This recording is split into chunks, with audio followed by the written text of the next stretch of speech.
You're listening to a 630 WPRO.com podcast brought to you by Atlantic Paper. Call 800-613-0950 or visit AtlanticPaper.com to find out how the Atlantic Advantage can make your life easier.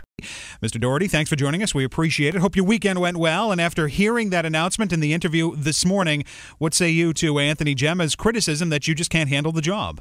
Well, first off, good morning, Andrew. Good morning, Tara. I was a little confused by his criticism because I think someone needs to remind Mr. Gemma that he has a primary. There's a process, and he's just announced that he's running against David Cicilline. So I'm just going to continue to focus on my campaign, traveling through the 1st District. This race, I believe, comes down to leadership and character, and we need to show that level of leadership. I've been in a leadership role for my whole career. I worked for the state police as a colonel, as a superintendent, as a commissioner of public safety. I managed people. I ran the department efficiently, cut costs. I'm all about fiscal responsibility.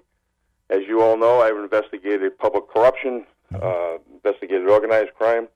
I've stood up in difficult times for people of the state of Rhode Island. I think that people appreciate that. So when I travel throughout the 1st District, whether I'm at senior centers or just dropping into a coffee shop in Central Falls or in Newport, people recognize that, and they thank me for my service to the state. So I think it's about leadership and character, and I wish Mr. Gemma, I wish him well. And now, are you preparing for one specific candidate? I mean, is this wishful thinking on his part, and you're still kind of taking a look and expecting that you're going to face David Cicilline in the general? Well, we'll have to.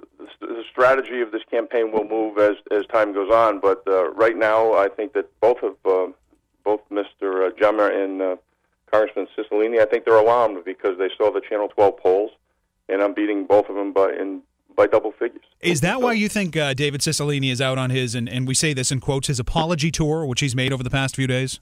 Well, certainly he must have received some advice to do that, but it's almost I think it's about 18 months late. So I think that was for political reasons and for trying to gain political gain. I can't answer for Congressman Cicilline, but it's a little late.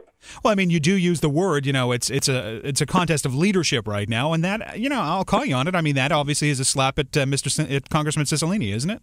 What is the leadership? The word, when you use the word leadership in describing this.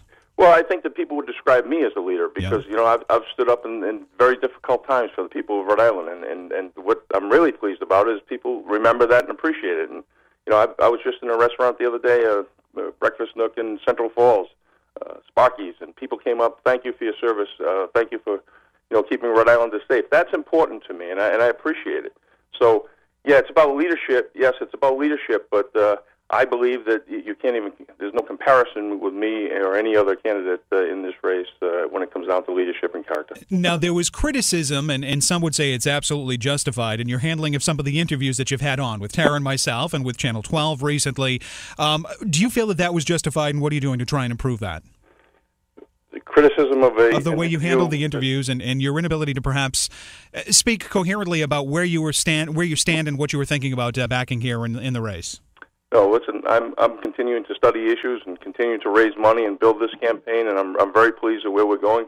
There was an interview, I believe, on one of the shows where I was trying to explain my position on tax reform. I believe we need tax reform in this country, not just a tweak around the edges of tax reform. So when the question was asked about the Bush tax cuts, my response, I should have explained myself better, but my response was all about tax reform. We need to bring our corporate tax rate down. We have the highest corporate tax rate in the world right now. We need to be more business friendly. We need to roll a red carpet out for our business community to grow jobs because the private sector grows jobs, not government.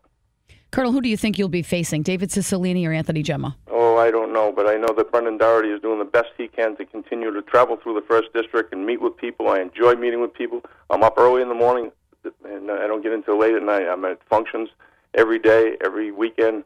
Who would you rather face? Whoever wins that primary.